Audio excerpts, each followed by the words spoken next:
बात करते हैं तो हाइब्रिड हाइब्रिड होता है किसी भी सिस्टम को चेंज करना, मैनिपुलेट करना और उसको अपने इस्तेमाल के मुताबिक जो है उसको ढाल देना, इसको कहते हैं हाइब्रिड बनाना। अगर साइंस में हाइब्रिड की बात करें तो दो मुख्तलिफ स्पीशीज़ की जो है औलाद उसको ऑफ को हाइब्रिड कहते हैं। लेकिन हाइब्रिड डेमोक्रेसी की बात करें तो बेसिकली ये जो है एक रियल डेमोक्रेसी नहीं होती। इसमें देखें तो रियल डेमोक्रेसी नहीं होती बल्कि ऑटोक्रेसी और डेमोक्रेसी का मिक्सचर होती है। एक तरफ वहाँ पे इलेक्शन भी हेल्ड किए जाते हैं और दूसरी तरफ वहाँ पे डिक्टेटरशिप एक किस्म की होती है जो नज़र नहीं आ रही होती। यानी डिक्टेटरशिप और डेमोक्रेसी मिलकर चल रहे होते हैं, इसको कहते हैं हाइब्रिड डेमोक्रेसी। ऑटोक्रेसी यानी कि एक ही बंदे की एक स्मॉल ग्रुप की हुक्मरानी होती है और साथ में डेमोक्रेसी के नाम पे भी वहाँ पे एक उन्होंने एक किस्म का ढोंग रचाया होता है कि हमारे डेमोक्रेसी चल रही, बना के इस तरह का सीन वहाँ पे नहीं होता, लेकिन नाम को डेमोक्रेसी वहाँ मौजूद होती है। के विजन की बात करें तो वो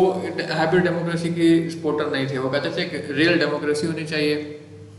जिसमें मॉडर्न डेमोक्रेटिक वेलफेयर स्टेट की वो ख्वाब देख रहे थे पाकिस्तान के बारे में, जहाँ तमाम लोगों को बराबर की अपॉर्चुनिटीज हासिल हों, तमाम लोगों को बराबर के हकूक़ हासिल हों।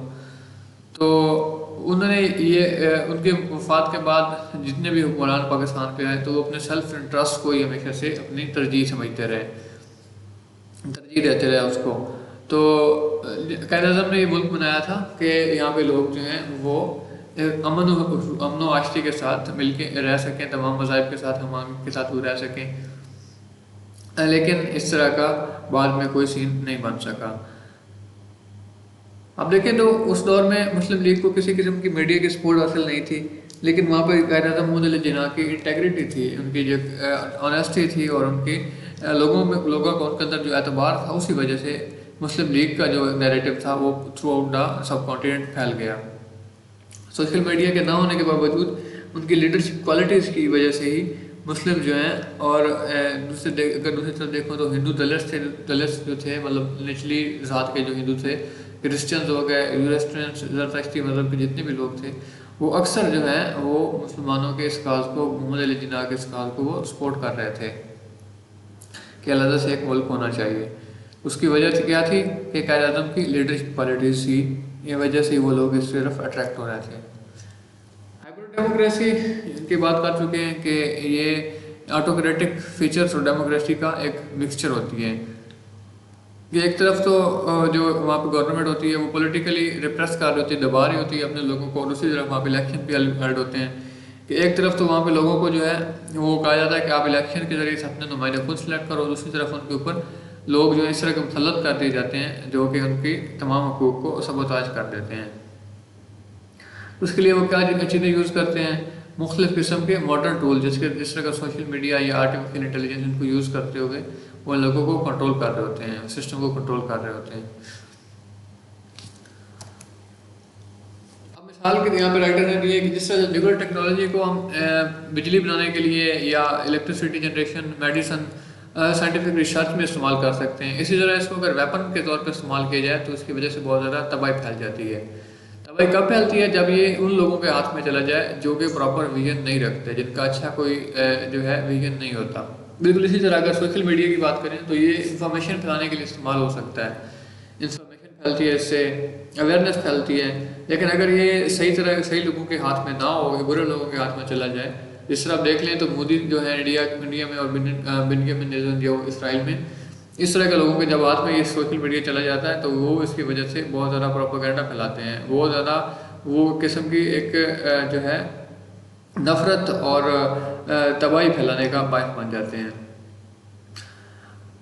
अब देखें तो सोशल मीडिया के ऊपर किसी किस्म के रेगुलेशंस जो हैं वो लागू नहीं है। प्रिंट मीडिया, इलेक्ट्रॉनिक मीडिया के ऊपर प्रॉपर रेगुलेशन होती हैं, लेकिन इसके ऊपर किसी किस्म के रेगुलेशंस नहीं है, जिसकी वजह से ये फॉल्स मिस इन्फॉर्मेशन और नफरत के फैलाने की बुनियादी वजह बन रहा है। इसकी कोई एथिकल गाइडलाइंस भी नहीं है, कोई अखलाकी अकदार भी नहीं रखी जा सकती सोशल मीडिया की कि जिसकी वजह से मिस इन्फॉर्मेशन को और मिस यूज़ को, सोशल मीडिया के जो है मिस यूज़ को रोका जा सके। Fifth generation warfare, basically fifth generation warfare इसको कहते हैं, प्रोपेगेंडा वार भी कहते हैं कि मिस इन्फॉर्मेशन फैलाई जाए किसी के बारे में और वहाँ पे लोगों को नफरत उनके दिलों में उभारी जाए, ख़ास ग्रुप के मतलब, ख़ास स्टेट के मतलब, नेशन के मतलब जो है नफरत उभारी जाए लोगों में मिस इन्फॉर्मेशन के ज़रिए से, प्रोपेगेंडा के ज़रिए से। तो अक्सर स्टेट्स जो हैं जिनमें हाइब्रिड डेमोक्रेसी होती है वो इसी तरह करती हैं कि वहाँ पे वो एक ख़ास ग्रुप के ख़िलाफ़, एक ख़ास पॉलिटिकल पार्टी के ख़िलाफ़, ये सिस्टम के ख़िलाफ़ वो लोगों की नफरत को उभारते हैं, फिफ्थ जनरेशन वारफेयर का इस्तेमाल करते हैं, प्रोपागेंडा का इस्तेमाल करते हुए। तो उसी उसी कौम के उन्हीं लोगों के जो है टैक्स पेयर्स होते हैं जो उस कौम के, उन्हीं के पैसों से उन्हीं के खिलाफ जो है इस तरह के लोग एम्प्लॉय किए जाते हैं जो कि उनका जो है उनके खिलाफ प्रोपागेंडा में शामिल होते हैं। सोशल मीडिया जो है इनका प्रॉपर जो सबसे बड़ा टूल है फिफ्थ जनरेशन वारफेयर का, इसके ज़रिए से वो तमाम किस्म की मिस इन्फॉर्मेशन फैला रहे हैं। बात करें तो मोदी जो है वो इंडिया में मुसलमानों के खिलाफ नफरत फैलाकर अपनी अपनी परफॉर्मेंस पे बात करने की बजाय वो मुसलमानों के खिलाफ नफरत फैला के अपने वोट बैंक को इजाफा करने की कोशिश कर रहे हैं। दूसरी तरफ देखें तो नेतन्याहू जो इसराइली जो प्राइम मिनिस्टर, वो भी यही काम कर रहे हैं कि वो अपनी एक स्ट्रॉन्ग आर्मी होने के बावजूद वो वहाँ पे अपनी सेल्फ डिफेंस के नाम पे, सेल्फ डिफेंस को उन्होंने बहाना बना के अपने इधर इसराइल फ़लस्तीनियों पे वो जुल्म उठा रहे हैं सेल्फ डिफेंस के नाम पे। इसके बावजूद उनके पास एक स्ट्रॉन्ग आर्मी मौजूद है, तो वो भी प्रोपेगेंडा कर रहा है कि सेल्फ डिफेंस के नाम पर फ़लस्तीनियों को मारना हमारे लिए ज़रूरी है। लेकिन ये एक बहुत ही बड़ी एक मिसकंसेप्शन है, बहुत ही बड़ी गलती है जो लोगों के दिमाग में उसने भर दी है कि क्योंकि जो जंगें हैं वो हमेशा दो बराबर के मुल्कों के दरमियान लड़ी जाती हैं जिनकी एक प्रॉपर आर्मी, नेवी और एयरफोर्स हो। तो ये ऑक्युपाइड लोगों के खिलाफ जो पहले से ही उनके कब्जे में, उनके खिलाफ जंगें नहीं लड़ी जाती। तो वहाँ पे वो तकरीबन 38,000 फ़लस्तीनियों को शहीद कर चुका है, इनमें से 26,000 बच्चे और औरतें हैं। तो इसके ये भी उसकी एक हाइब्रिड वारफेयर का केस है कि वो किस तरह से एक प्रोपेगेंडा करता है पहले कि हमें इनसे ख़तरा है फ़लस्तीनियों से, फिर उनको कत्ल करता है और कहता है कि ये हमारी सॉवरेनिटी के लिए खतरा है, बच्चे और औरतें भी इसमें शामिल हैं। वो कहता है कि हमारी सॉवरेनिटी के लिए, हमारी सालमियत के लिए खतरा है। तो इस तरह से थ्रू आउट द वर्ल्ड जो है गवर्नमेंट्स जो हैं और